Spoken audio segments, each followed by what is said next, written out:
Hey there everyone, this is Samuel Johnson and welcome back to the Lyoko Retrospectives. And today we're going to be discussing episode 67 of Code Lyoko, Double Take. And pretty much picking up from the last episode, Jeremy's been hard at work trying to rebuild Lyoko from Sector 5. Based on what we see in this episode, he's so far only rebuilt the desert sector. I'll get into my thoughts on that later. But unfortunately, he's still kind of exhausted because he's still kind of reaching his kind of mental limit. Mostly because he not only has to worry about rebuilding Lyoko and trying to find XANA and all that other stuff, but now he's got to worry about trying and get William back because yeah, as we've established, he's still under XANA's control. And unfortunately, they're kind of running out of excuses. Thanks to William making an appearance in the last episode, people know he's still around, and they're not just going to buy that he went out, that he transferred to another school, that he just transferred abroad or something like that. Especially since when Jeremy tries the whole phone call thing again, he says that William is out sick for a week, and while the principal does buy it, he immediately gets a call from William's real father, while the principal thinks that one's a joke, his secretary pretty much tells him, "Well, how do you know that the first one was the joke and this was the real one? Or how do you know the first one wasn't the joke and this is the real one?"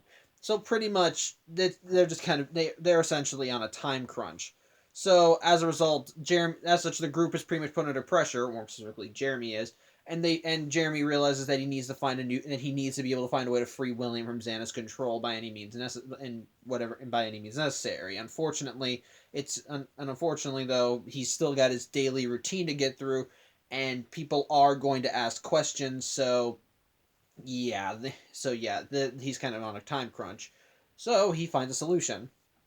He meant he once more decides to take a page out of XANA's book, and he activates a tower. In this case, instead of using it to create a ghost to give someone powers, like what he did with Odd in Season 2, he instead used it to create a polymorphic clone of himself, one who's more bashful, flirty, and athletic. As a result, he has the clone go into class to go into gym class in his place, because that was a class that he was pretty much skipping out on, and the clone, while being a copy of Jeremy, clearly is not a perfect copy, because it's like I said, it's more bashful, flirty, athletic as a and while and even the Lyoko group saw through the clone from the beginning, and thought it was like a XANA trap. However, Jim, when he sees the clone and its athletic prowess, he's just like, "Oh yeah, this is the guy I want on my team. You're going to represent us, and you're going to represent us in the school nationals and blah blah blah." Pretty much, just Jim is soaking it in while the clone is just showing off. However, as you do, just like with that time when Jeremy activated a tower to create a ghost, XANA once more hops on this opportunity.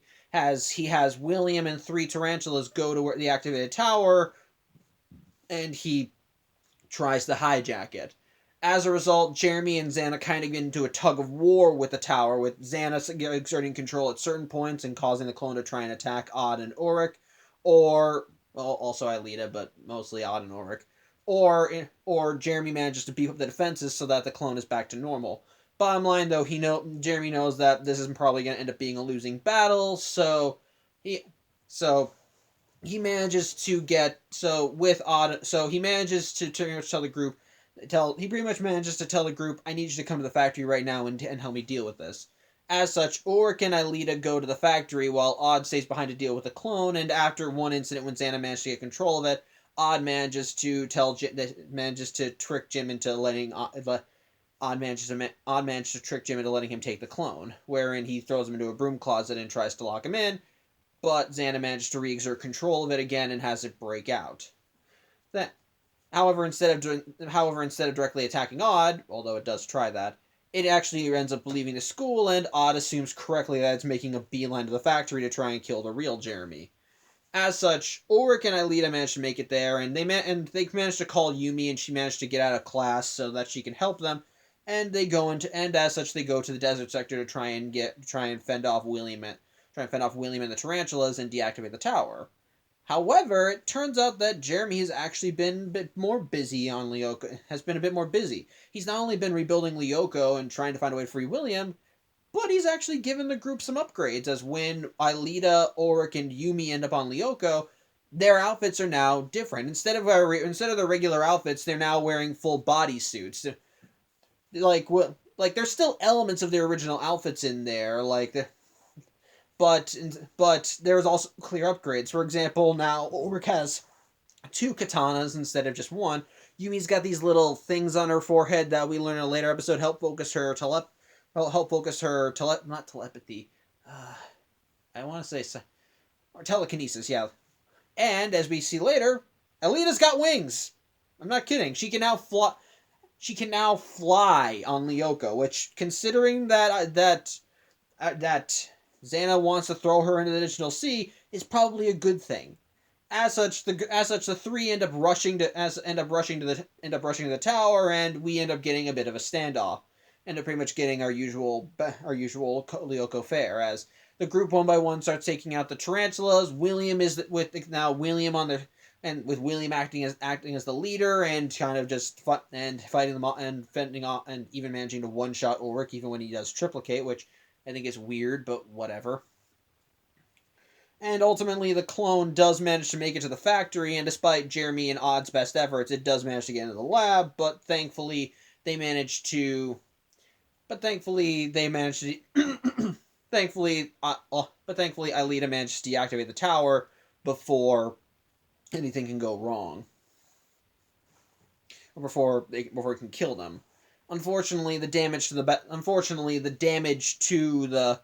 lab in the battle with the clone was too excessive, so Jeremy unfortunately can't pull the group out just yet. And to make matters worse, William, after all the tarantulas are taken care of, goes up to Yumi and pushes her into the Digital Sea. And since Aelita is currently still in the tower, she's kind of on her own. As such, Odd decides to go in. We see that he's now gotten we see his upgraded outfit. It's also another bodysuit, though there are more cat-like elements, like he's got shoulder pads with feline features on them, more claws, and the symbol of kiwi on his chest is more prominent. Plus, he's got more prominent cat ears on his head. But he does manage to save Yumi from falling into the Digital Sea. But unfortunately, William does fall in himself because Yumi grabbed him as she fell. So he once more falls back in, and most likely Xana takes the time to recharge his batteries, so to speak. As such, considering that everything that happened, Jeremy managed to institute a return to the past.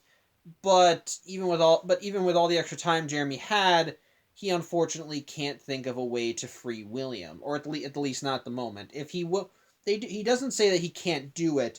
But he does make it clear that he can't just do it in an afternoon. It will take a lot more time, and that's something they still do not have a lot of. As such, Jeremy decides that there's only one solution. That there's at least one solution they can use for the time being. They need to create a clone of William, like with Jeremy.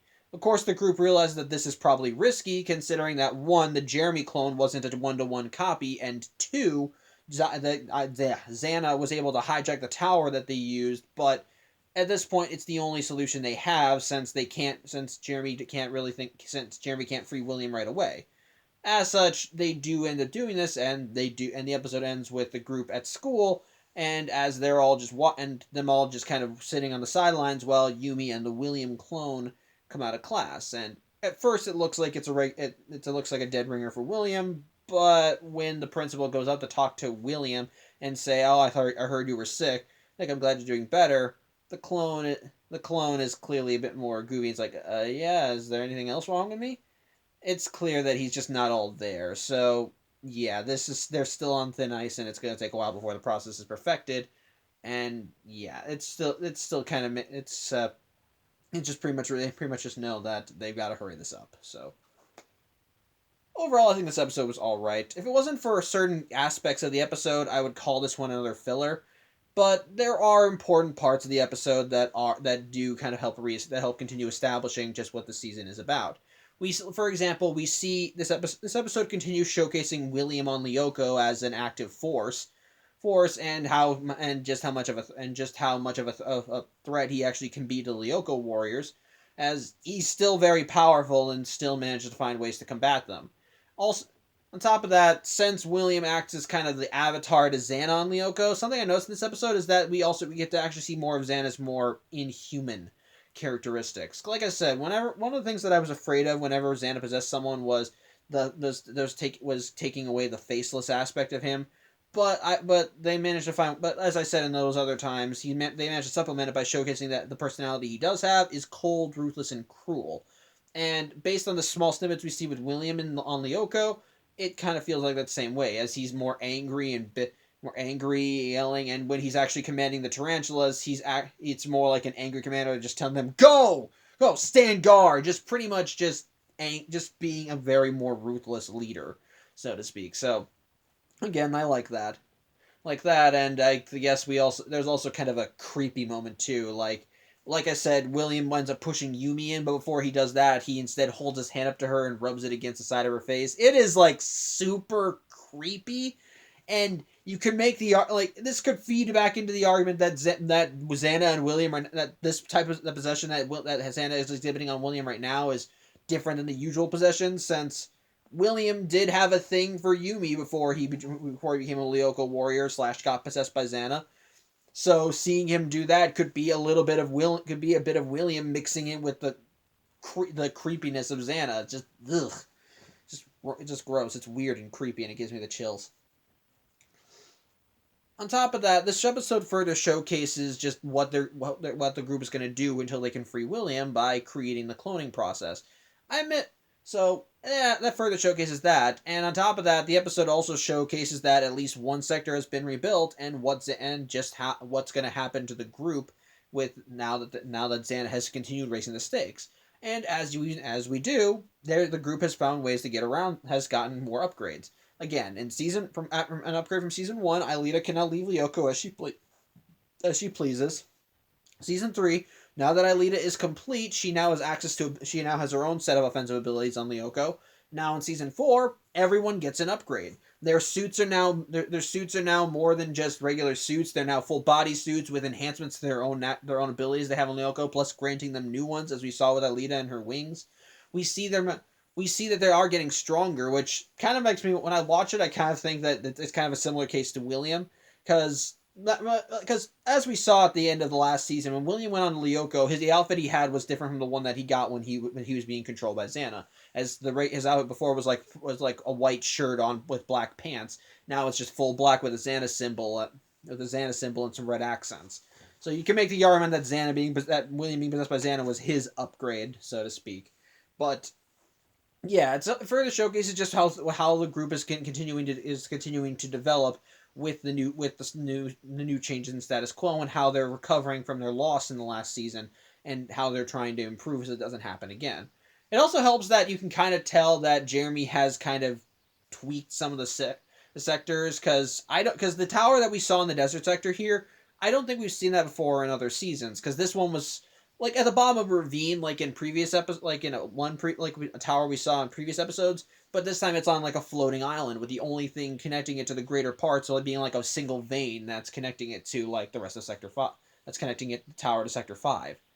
Otherwise, it's a completely different. Otherwise, it's obviously a new design, which most likely Jeremy input, since he's now the architect of Lyoko, which I like. I like that, but. But again, I think certain problems come from just like how the episode is structured. For starters, yeah, when we were introduced to the Jeremy clone, we see him acting more brash and arrogant and just kind of being a dick. I feel like that there could have been more with that. Like we could have seen him doing more, like seen more confusion, gotten a bit more comedy. But ultimately, it's only the most we get out of it is Aelita and Yumi being creeped out before the group thinks that it's a Xana plot, and then seeing Jeremy just kind of fangirling over the fact that Jeremy is now this super athletic person. That's the most we get out of it. Otherwise, once Xana hijacks the tower, it's just another Xana plot. So I think that's a problem. Another thing is, while I do like seeing these upgrades in action, I feel like that there should have been an episode more dedicated to that, like introducing them, seeing the group get more used to them. While they do make comments on them in this episode, I feel like it would have been better if we had an episode that emphasized them getting these powers for a situation, having them actually be useful for said situation, instead of them just being something that they have the next time they go onto Lyoko. Kind of like when, in the first episode of Season 3, Aelita having her offensive abilities and now being able to get devirtualized regularly were kind of a big thing. But here in this episode, it's just kind of something that happens, while the main plot is the stuff with the Jeremy clone, which also kind of brings me to the final complaint: the reconstruction of the desert sector. One of the things that I liked in the last season was the idea of them slowly rebuilding Lyoko, since in the first episode all Jeremy was able to reconstruct was Sector 5. Something I would have liked is that if we had just gradually seen more of Lyoko being rebuilt. But I'm guessing that so far only Jeremy has reconstructed one sector. But I think it would have been better if we had actually seen him reconstructed. Show him making progress, even if it was just in his room in the beginning, like him just typing in and saying, "Okay, and done. I've rebuilt the desert sector. It's still going to take me time to get the rest of them up and running." Just show that he is doing more and doing more to improve and expand on the process, which I think would have been better. Which I think actually would have been a better idea. Yeah, I think it would have been better to actually see him rather than it just being back now something that he reconstructed between episodes. So, yeah, minor flaw. And again, I think the final flaw is that while all these big things are going on, at the end of the day, the episode feels like a filler. While this episode does introduce these big plot points and elements that are going to establish what's going to happen now in this new season, ultimately it just feels like another Lyoko episode. I feel like that they should have had it be more establishing and so forth. Just kind of further set up what's happening now which is further happening now with the new changes in the status quo, such as the new upgrades and William being Xana's avatar on Lyoko. So again, I feel like that those are things that they could have expanded on and could have improved. Otherwise, the episode itself is still fine. What we do see with the Jeremy clone stuff is all right. Just could have been better expanded on. I like seeing the upgrades of the group and seeing them in action. I still like seeing William acting as the evil ranger sort of the group. It is still an interesting conflict in seeing them in action and seeing just kind of where things are developing and seeing the group finding more creative solutions to get around certain aspects. And I do like that they don't like how they pretty much showcase that William is not free yet, and it's going to take some time. So that's another conflict, not just adding on to what's going on with Alita, but also just to save their classmate. Don't want to save their friend, because even before he was part of the group, he was more of an acquaintance at best. So. But otherwise, again, the episode is all right. I feel like certain aspects could have been better expanded on. I feel like certain aspects should have been better expanded upon. I feel that certain parts should have been more emphasized than they should have. And I feel like that there should have been some things that were shown to us rather than just happening off screen, such as with the reconstruction of the desert sector. But at the end of the day, the episode is still all right. Still perfectly nice. Still establishes these elements all rather well. And at the end of the day, it's still just an all right episode. So, yeah, that's about it. Thank you for watching. I'm Samuel Johnson, and I'll see you next week. Take care.